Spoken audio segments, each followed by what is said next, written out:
ভারত বাংলাদেশ সীমান্তে এবারও হচ্ছে না মিলন মেলা। অশান্তির জেরে ৪ বছর ধরে মিলছে না দুই বাংলা।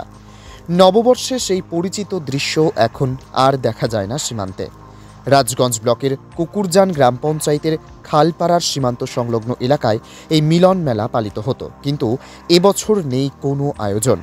প্রশাসন সূত্রে খবর, যেহেতু বাংলাদেশে অশান্তি চলছে তাই মিলন মেলা না হওয়াটাই স্বাভাবিক।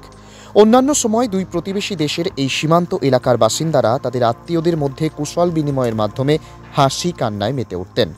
প্রসঙ্গত, কুকুরজান গ্রাম পঞ্চায়েতের এই মিলন মেলায় দূরদূরান্ত থেকে হাজার হাজার মানুষ আসতেন। বিশেষত বৃদ্ধ বৃদ্ধাদের উপস্থিতি ছিল চোখে পড়ার মতো।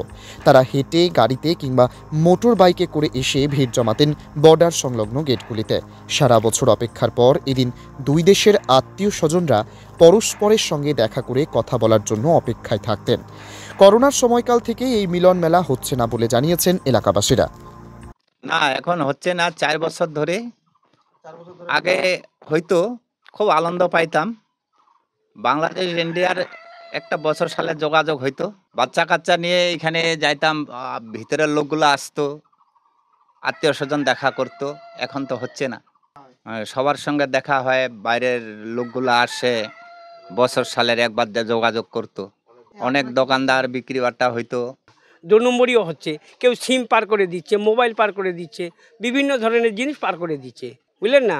এই জন্য বন্ধ থাকাই ভালো, বন্ধ থাকাই ভালো, কেননা ঝামেলাগুলো পছন্দ না। বর্ডারের সামনে আমাদের বাড়ি, এখন বর্ডারে যদি অন্যরকম ঝামেলা হয়ে যায় তা আমাদেরকে খেসারত দিতে হচ্ছে। আর না হলে বর্ডারের লোক কীভাবে আসে না আসে এইগুলোতে বোঝা মুশকিল আমাদের কাছে, বুঝলেন না। তো বন্ধ আছে, বন্ধই থাক।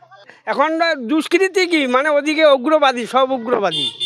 বাংলাদেশে যা লোক আসে তারা অন্য মুভমেন্টে আসে, ভারতের যা আছে জিনিসপত্র নিয়ে যাওয়ার চেষ্টায় থাকে। এটা ঠিক হবে না। সিম পার করে দেয়, মোবাইল পার করে দেয়, বা বিভিন্ন ধরনের জিনিস আসপত্র পার করে দেয় আত্মীয় স্বজনের জন্য। হ্যাঁ, এটা স্মাগলার, এটা যে বলা যায় এটা ব্ল্যাক। আমাদের ফেসবুক পেজটিতে লাইক দিয়ে সঙ্গে থাকুন। খবর বা ছবি পাঠান আমাদের হোয়াটসঅ্যাপ নম্বর 8250955518 এ। আপনার সহযোগিতা ও ভালোবাসাই আমাদের উৎসাহিত করবে। ধন্যবাদ।